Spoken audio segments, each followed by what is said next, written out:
The Chronicles of Riddick: Assault on Dark Athena is a first-person action and stealth video game developed by Starbreeze Studios and published by Atari in 2009.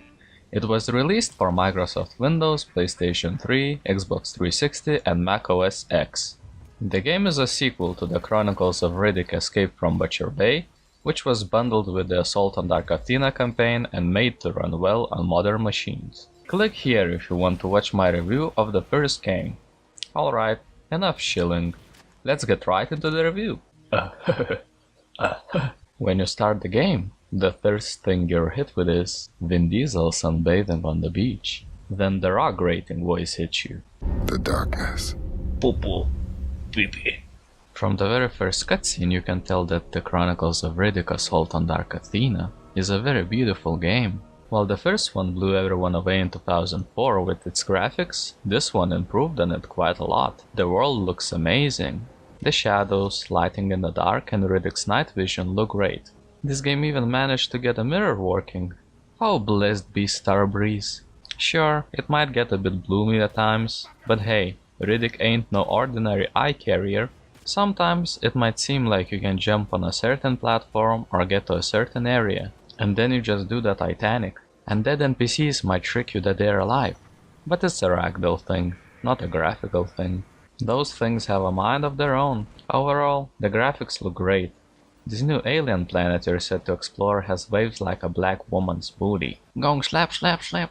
Alright, let's stop looking at the cellulite and slip into this warm black hole, where we meet our first NPC, the generic dying daddy. You will find at least 3 of these in the game.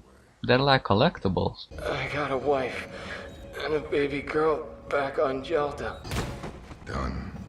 Speaking about collectibles, they returned from the previous game, but this time in Wanted Prisoner tablet form. Another, yet bigger change is the loading screens. They're much more rare and shorter this time around, which is good.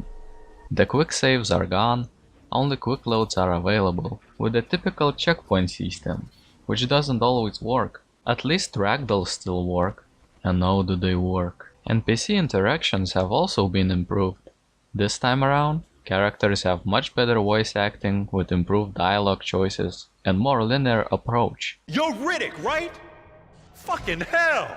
You were the talk of the bay! In the first game you were free to take up quests from NPCs and go through with them, or just never speak to those NPCs again. In this one, your interactions with non-main characters won't give you any extra quests and will only move the main story along one set path. The game compensates with human-like facial animations, at least most of the time, and branched out, interesting characters who manage to make you feel for them. Please, please just tell me where my daughter is, please! Tell me what you've done to her! Or really hate them. I saw you talking to that Silverman chick. That a fuckable piece of meat or what? Don't say that she has a daughter, or get attached. Oh no, baby, you were stuck in this vent. Oh no, baby, your mother just got wrecked. Oh no, baby, I just forgot you. I'm finally free from child support. Some characters were also apparently written by comedic geniuses. Just look at this stereotypical Slav. His kind infests multiplayer Valve games. Seriously, NPCs are perfectly on point. I just can't help but wonder what would happen if there was a Riddick-like person in real life, interacting with regular humans. Shaggy! Like a ghost you appear. Where did It's you... not where I'm from, but where I am that matters. What the fuck? The antagonist in this game is such a typical antagonist woman, you can draw evil eyebrows on top of her head. To show us how much of a bitch she is, she doesn't allow her intern to call her Cap. Cap? Don't call me Cap. What a bitch. She also kind of looks like that YouTube shooter. This antagonist woman has a drone army in her command. You fight her slaves throughout the whole game. They're as common as prison guards in the first one. To better explain what drones are, let's ask this mumble rapper. We call them ghost drones. Got a man prep and buff the body. Throw in some control circuits and then hijack the brain with cheap-ass AI, and you can use it for the menial tasks. Basic droid shit. Drones have some interesting gameplay mechanics. You can pick one up and use its weapon. You can't move forwards or sideways while holding the drone, only backwards, very slowly. Dead drone bodies can be dragged around to use as turrets in different locations or solve puzzles. You can also throw them around. Later in the game you get to control these guys. It's a game within a game. Other controllable units include Big Drone, heavy metal suit with rockets and machine guns attached to it in outer space. Now that's fun. Early in the game you enter this tunnel and the light starts switching off. You think that there is gonna be some spooky monster popping out from around the corner. But, plot twist, it turns out that you were dreaming through the tutorial level, just like in the first game.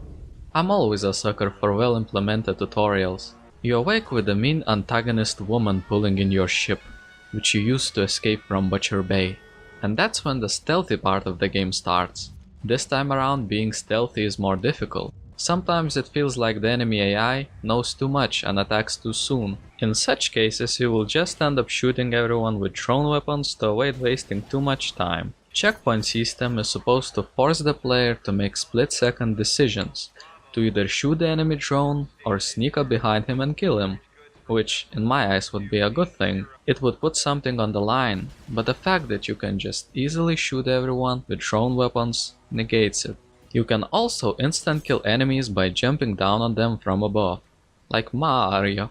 Just don't forget to have a melee weapon out. Later in the game you get a tranquilizer gun, which makes stealth a lot easier, but this is compensated with more enemies. Once you hit the drone with it, he falls asleep and you have to kill him with a melee attack. Long reload times and accuracy importance makes this weapon skill based and fair, which is exactly what a lot of guns from previous game lacked. If you screw up being stealthy, you will most likely be forced to use a melee weapon for close combat. This time around, enemy melee AI is a lot better than in previous game.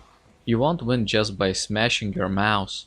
There are also counterattacks, which can be executed while the enemy is performing his attack. These can be inconsistent at times. All of this being said, stealth and physical combat have been improved greatly. In this game, AI can kick your ass, but that has been compensated by a checkpoint failure counter, which restores health completely after you fail the same area enough times. This can be seen as a negative factor because it makes the game a lot easier, but if a player is new to video games, this will help him greatly. Just tell Riddick to stop kicking down ventilator shaft covers before checking for enemies below. Doesn't matter. I'm either doing or I'm not. Boom, bam, bop, bada bop, boom, pow.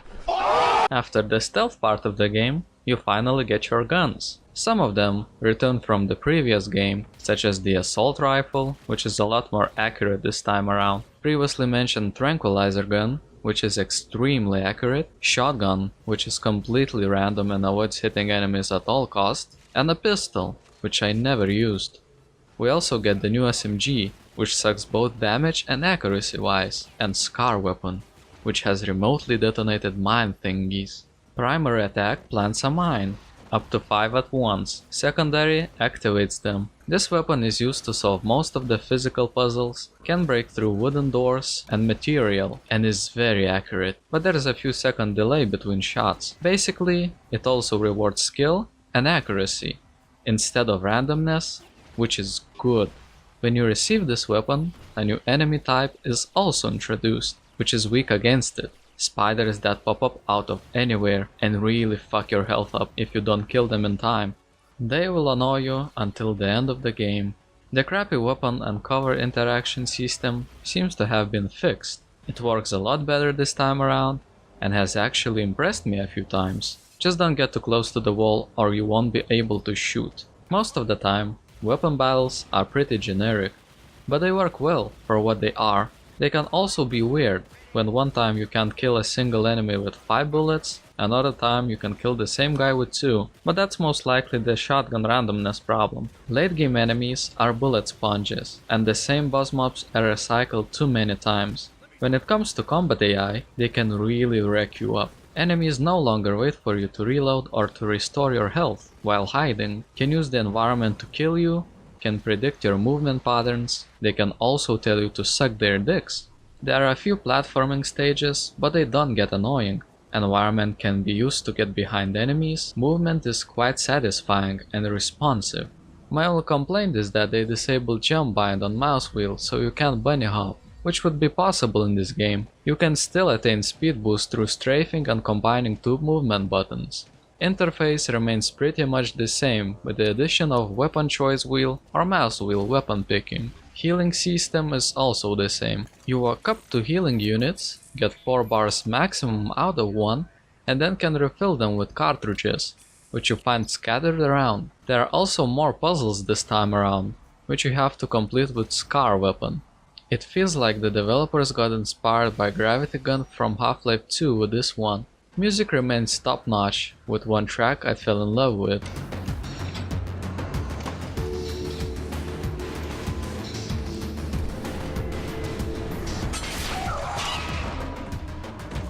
But it's not all that pretty, which brings me to the next point. The biggest negative thing about this game is its level design. It's way too linear. Most of the time, there's only one route to your goal. You can't roam around freely. The area with prisoners feels like that level picker place from Crash Bandicoot. You always return to it to get to the next level of the game, except that the previous levels also get locked. This combined with no extra quests can feel pretty dull. Shit-eating motherfucking son of a bitch who gets it kicked out of backstabbing his friends. This game became more about action than exploration, and most of the time stealth was thrown out the window because of extremely unforgiving enemy AI. Vin Diesel, the Shadow Lurker, became Berserker, the asshole fucker. He became Serious Sam instead of Sam Fisher. Don't get me wrong though, it's not a bad game and deserves a strong 7.7 out of 10. But there was way more going on with the original, and its single player campaign was longer. It was more fun to play. This game also comes bundled with a multiplayer mode, but good luck finding anyone to play it with in 2018. This is always why a multiplayer mode should be an afterthought or a standalone game, because you won't be playing Fortnite alone in 2030. This was Roka's Bum. Hope you enjoyed the review. More stuff coming up. I'll leave you with a funny Russian NPC doing things with end credits rolling over. See ya! What? Oh, you want some of this? Huh? Huh? Ah! This is good. It's good, huh?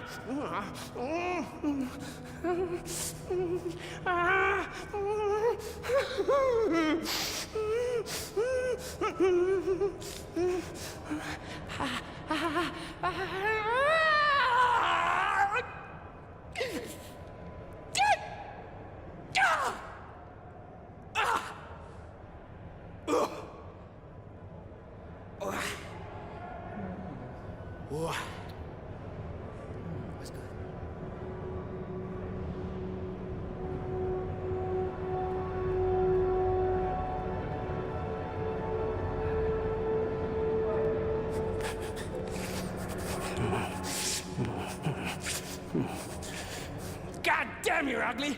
Ha! I don't do business with fucks like you, man!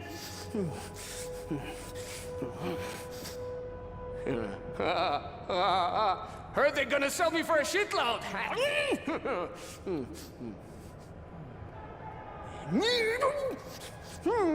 Fuck off! Сука, блядь! Сука, блядь! Сука, блядь! Walk away, bitch! Bitch! Bitch! Bitch! Bitch! Fuck up!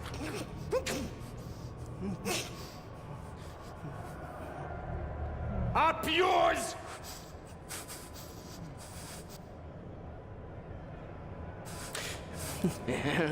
You know what? Go fuck yourself! Hey! Eat shit! Hey! Whoa! Whoa! Whoa! Suck my dick!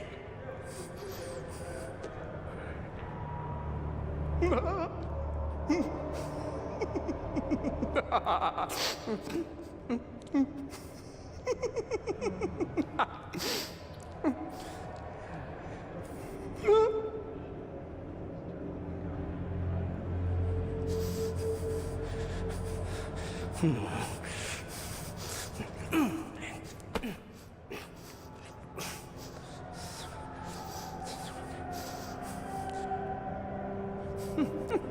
the fuck you... What the fuck you want, huh? Huh? What the fuck you want? What the fuck you want, huh? Huh? What the fuck you want?